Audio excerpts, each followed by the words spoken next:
Vendredi 19 août 2022, bonjour à toutes et à tous et bienvenue dans cette édition. Suspension d'activité, démission du Parti Bloc républicain à quelques mois des législatives de 2023. Le sujet était au cœur de la rubrique Ça se discute de l'émission Le Grand Soir. Les analyses des débatteurs à suivre.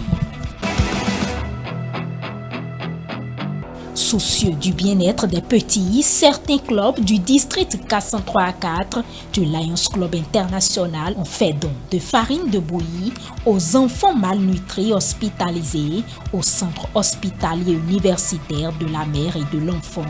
Reportage à suivre. Et puis en fin d'édition, un magazine consacré à la pêche à la traîne. Voilà pour le sommaire.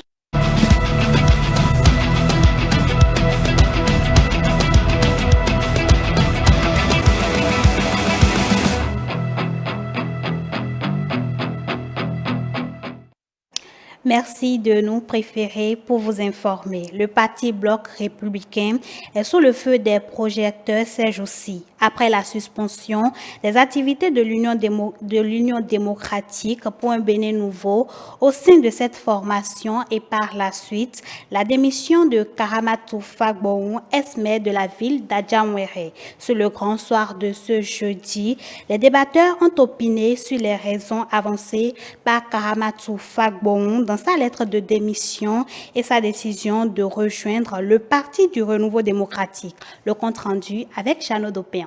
Karamatou Fagbon, ex-maire de la commune d'Adjawéré, change de parti politique. Elle a déposé sa lettre de démission au Bloc républicain pour rejoindre le Parti du Renouveau démocratique ce 18 août 2022. Dans une correspondance, elle explique que ce choix est le fruit d'une longue réflexion entamée depuis 2019 en raison de l'inconfort politique dans lequel elle vit. Pour Julie Otometi, cela devrait arriver.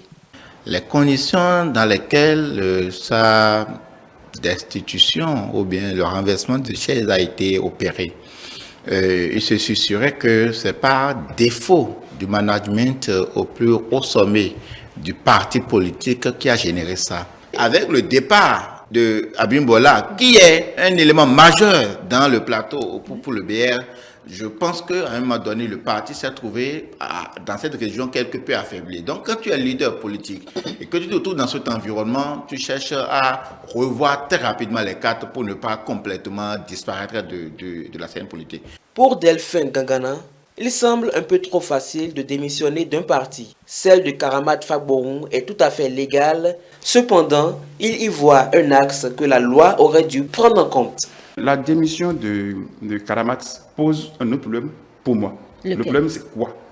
N'oubliez pas que Karamatou, elle est élue communale. Ça veut dire quoi? Qu'elle est une représentante du BR au sein du conseil.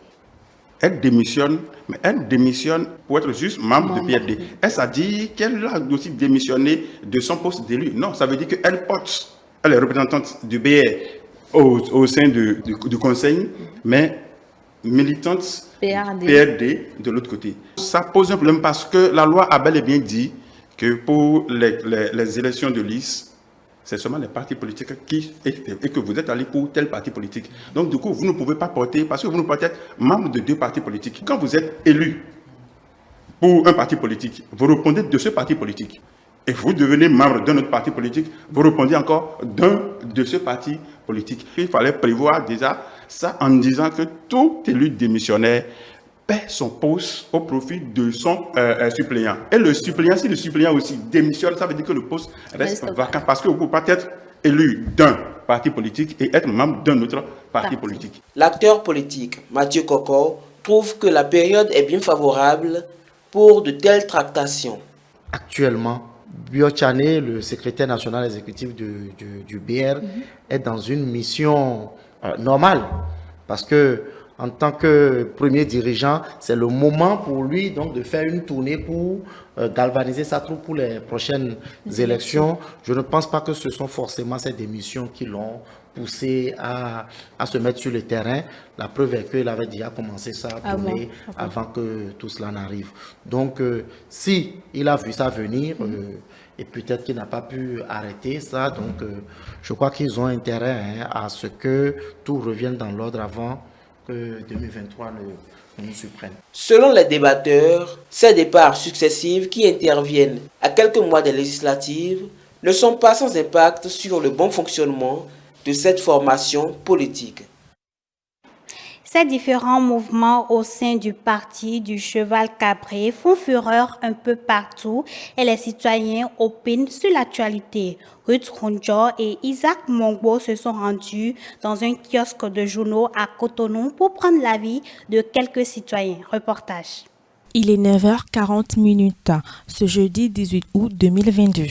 Quelques instants avant la revue de presse, sur l'une des radios de la place, ces citoyens, regard rivés sur les journaux, attendent avec impatience sur ce parking point de vente des journaux les grandes actualités du jour. Tout de suite, bras tendus vers l'arrière, on peut lire à travers leur posture une certaine concentration sur l'actualité marquante de ce jour.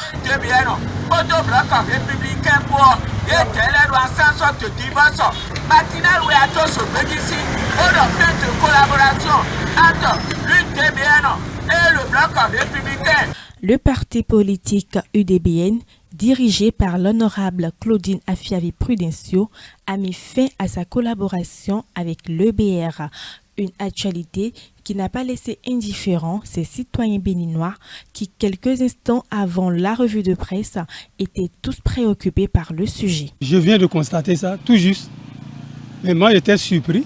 Ça veut dire qu'il n'y a pas une réflexion en profondeur avant de faire ce mariage-là. Madame Claudine Prudencio, on s'est dit que comme elle préside maintenant l'Institut des femmes, on s'est dit mais ceux-là, ils sont les mêmes. Vous savez, quelque part c'est bon, parce qu'il faut des grands ensembles. L'UDBN, même avant, quand on disait, même à ce, c'est difficilement qu'ils arrivent à faire sortir un seul député. Donc, vous voyez, donc ils sont obligés d'aller à la mouvance. Mais il ne faudrait pas qu'ils soient exigeants. Même si c'est le poste de suppléant qu'on vous donne, acceptez. Parce que vous n'avez pas de force de frappe. Or, si vous ne participez pas, c'est fini. Selon la loi, vous disparaissez. Parce que 2 élections législatives consécutives, juridiquement, vous n'existez pas. Si l'UDBN va quitter le BR pour aller pour aller s'associer à un autre parti, et toujours pour ses intérêts personnels, je déplore ça. Mais si c'est pour l'intérêt général, l'intérêt national, ça va marcher. Parce que la présidente de l'UDBN, c'est elle qui s'occupe des affaires féminines. Déjà, le chef de l'État lui a trouvé sa place. Le parti dont on parle, c'est le BR. Et le BR n'anime pas. Vu la situation de l'UDBN, de Claudine Prudencio, c'est clair qu'elle doit quitter. Parce que quand vous prenez les partis comparativement aux élections législatives de 2023, il faut aussi l'ethnocratie. C'est-à-dire, l'UDBN est basée plus au sud et trouve sa source au sud. Et quand on parlera des tests en vigueur, pour chaque parti d'en trouver cela, elle ne va trouver 10%. Elle est obligée de se rallier, elle en a fait. Pour d'autres situations, mais maintenant la situation qui s'impose aujourd'hui, c'est l'élection législative. Elle va trouver sa source où? Sa seule rivière, c'est l'UP. En attendant d'être davantage situé sur les tenants et aboutissants de ce retrait, il faut noter que cette actualité continue de nourrir l'attention au sein de l'opinion publique. Dans la foulée des démissions de certains partis politiques et des militants, le parti du Baobab ensoleillé réagit. À travers un communiqué, l'Union progressiste met en garde les démissionnaires contre ces agissements qui, selon eux, paralysent la réforme du système partisan. Le commentaire de la rédaction avec Stélia Padonou. En l'espace de 48 heures, le bloc républicain a enregistré 2 départs pas des moindres. Il s'agit bien évidemment du retrait du Parti Union démocratique pour un Bénin nouveau de Claudine Afiavi-Prudencio et de celui de Karamatou Fagboron, l'ex-maire d'Adjawéré. Aussitôt, la suspension de ses activités du parti au Cheval Blanc Cabré annoncé, son point d'atterrissage a été défini par les internautes et autres observateurs de la scène politique. L'Union progressiste a été citée en grand nombre. La sortie d'un communiqué par les responsables de l'Union progressiste ce jeudi, dans lequel il signale, je cite, « L'Union progressiste n'a engagé aucune discussion de l'ordre et de la nature que celle initiée avec le PRD, avec aucun autre parti, laisse penser à une réponse à ces différents commentaires. » Le parti va plus loin et mentionne, je cite, « Par conséquent et par fidélité à ses valeurs et à ses principes, l'UP ne saurait ni encourager ni admettre une tentative opportuniste et fantaisiste de tout démissionnaire d'un parti issu de la réforme du système partisan à intégrer ses rangs. » Ainsi donc, Joseph Djogbenou prévient et met en garde les démissionnaires des autres partis. Par ce même communiqué, le parti au Baobab en Soleil informe ses militants que les discussions engagées avec le PRD sont en bonne voie et notifie que la fusion officielle entre les deux formations politiques est pour le dimanche 21 août 2022. Autre volet de l'actualité, lancement ce jeudi 18 août 2022 au CHU Mel de la campagne de la semaine de survie de la femme et de l'enfant. Cette campagne de dépistage et de prise en charge est consacrée aux enfants de 6 mois à 5 ans, aux femmes et aux mères d'enfants. Elle vise à les prévenir contre plusieurs maladies. C'est le directeur du cabinet du ministère de la Santé qui a présidé la cérémonie. Suivez. Un enfant, selon les Bambara, te donnera toujours une raison de sourire. La santé de la femme et de l'enfant vont de pair. C'est dans ce cadre que s'inscrit cette campagne de la semaine de survie de la femme et de l'enfant. À cet effet, le directeur du centre hospitalier universitaire de la mère et de l'enfant espère que les activités issues de cette campagne permettront d'améliorer nos indicateurs en ce qui concerne l'ODD, qui est d'assurer la santé et le bien-être de tous, en améliorant la santé procréative, maternelle et infantile, notamment d'améliorer la santé du couple mère-enfant au Bénin, et surtout de donner davantage de sourires non seulement aux enfants, mais également à la femme béninoise. Nous nourrissons tous l'ambition d'atteindre d'ici 2030 une prévalence comparative ambitieuse de 25%. Le représentant de l'UNICEF rassure du soutien de tous les PTF à accompagner le gouvernement béninois dans ses objectifs. C'est pour moi une occasion de réitérer notre engagement avec l'ensemble des autres partenaires techniques et financiers à accompagner les efforts du gouvernement béninois dans l'atteinte des objectifs de développement durable auxquels le pays a souscrit pour faire passer d'ici 2030 le taux de mortalité maternelle au-dessous de 70 pour 100 000 naissances vivantes et ramener la mortalité des enfants de moins de 5 ans à 25 pour 1000 naissances vivantes au plus. Tout en remerciant les différents partenaires techniques et financiers, Petas Akogbeto convie les femmes et les enfants à une mobilisation massive vers les différents centres. Au regard de l'impact attendu des interventions sélectionnées, je saisis cette opportunité pour inviter toute la présence générale, les femmes et les mères d'enfants en particulier, à sortir massivement avec leurs enfants pour se rendre dans les postes installés à cet effet, afin de bénéficier de l'offre des services de santé.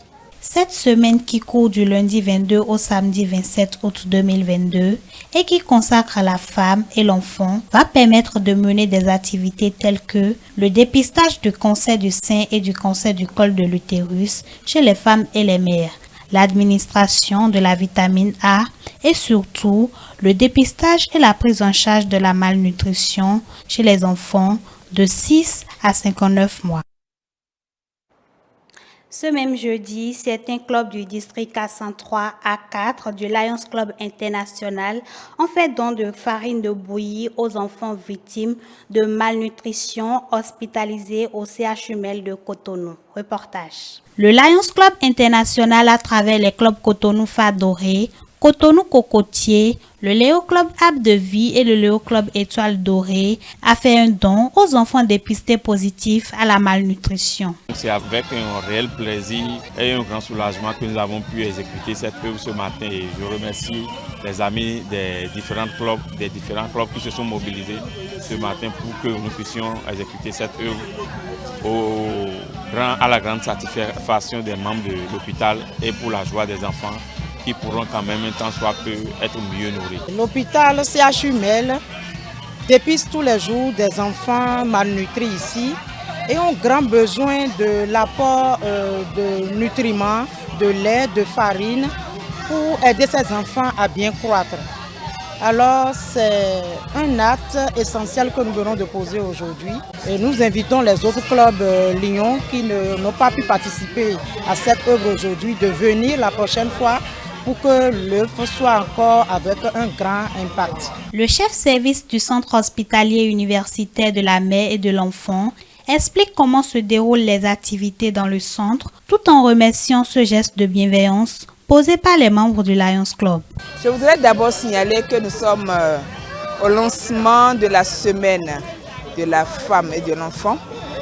Et au cours de cette semaine, nous avons une multitude d'activités, notamment le dépistage de la malnutrition, sa prise en charge.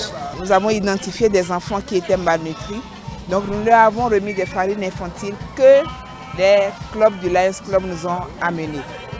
Je voudrais vraiment témoigner ma gratitude envers ces clubs et leur dire merci. Merci d'avoir pensé à nous. Merci de penser souvent à nous parce qu'il y a beaucoup d'enfants ici qui ont besoin de soutien et les besoins sont énormes chaque jour.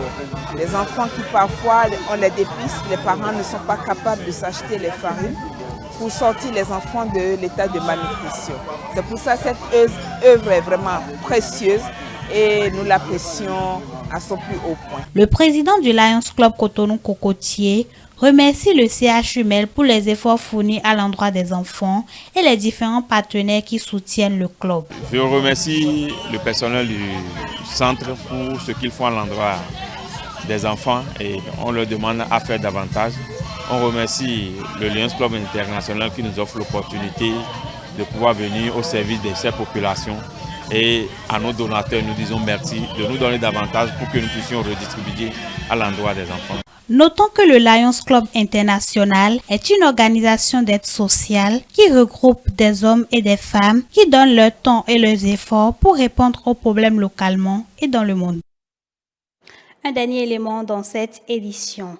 Le Bénin dispose d'un vaste étendue de côtes balnéaires et ce atout naturel favorise l'exercice de diverses activités, en particulier la pêche, plus précisément la pêche maritime, une activité qui nécessite vigueur et courage. Jeannot Dopéon et Melvin Achabi ont passé une journée avec les pêcheurs à Fidjrosset. Suivez.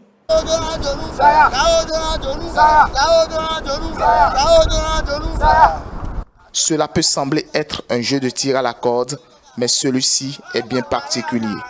Il s'agit de la pêche à la traîne.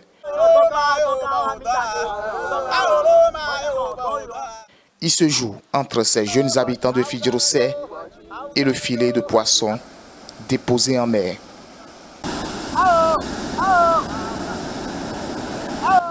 La pêche à la traîne est une activité de vigueur et d'énergie. Et pour que la moisson soit bonne, il faut se lever tôt. Alfred est l'un des adolescents qui assiste ses aînés dans les tâches quotidiennes. La pêche requiert, à l'en croire, un certain nombre de préalables. C'est aux environs de 5 h du matin qu'on se met sur pied. Tout le plan pour une bonne moisson est établi au domicile du propriétaire des filets. Après regroupement et orientation donnée à chaque acteur impliqué, certains vont pour lancer les filets en mer. Ils reviennent avec 2 bouts de la corde, un pour les aînés et l'autre pour nous jeunes. C'est ainsi que chaque groupe tire le filet de son côté. Les jours de travail de ces pêcheurs sont variables. Il n'y a pas de calendrier fixe ni de jours de pêche dont ils peuvent s'en assurer à l'avance. Selon un des leaders de cette activité, le jour de pêche est une décision prise selon la tendresse de l'océan. La mer s'agite quelquefois et le risque est élevé lorsqu'on s'y rend. Pour déterminer si ce jour est favorable, il suffit pour eux d'observer l'agitation des vagues. La stratégie de ces pêcheurs pour capturer les poissons est celle du demi-cercle. Les poissons sont croisés dans le coin de la courbe et tirés sur la plage. À l'arrivée, tout de même, la satisfaction est commune. Les meilleurs nageurs vont dans l'océan pour orienter le croisement. À cette étape, il faut faire preuve de dynamisme dans l'eau comme sur la berge.